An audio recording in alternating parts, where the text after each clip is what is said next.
Hello and welcome to Foodomania. Today I'm showing you a South Indian tangy raw mango rice perfect for summers.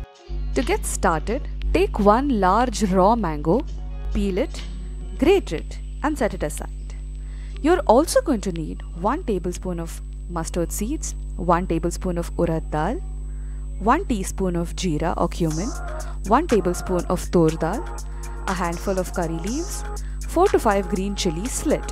Heat 4 tablespoons of vegetable oil and add the mustard seeds. Let it splutter. Then add the tur dal, the urad dal and mix it well. Fry it until the dal turns golden. Then add the jeera. Give it a quick stir and then add 1 teaspoon of hing or asafoetida and the slit green chilies.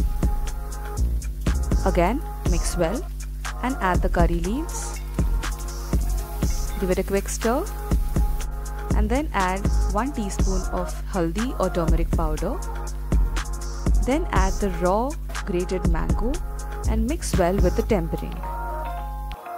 Stir frequently and continue to fry on medium heat. Once the tempering is evenly distributed, add 1 to 2 tablespoons of salt and mix well to distribute the salt evenly. In about 8 to 10 minutes, the mango mixture would have reduced and the raw smell would have disappeared. Then add about 4 cups of cooked rice and mix well with the mango mixture. Taste and adjust for salt if required.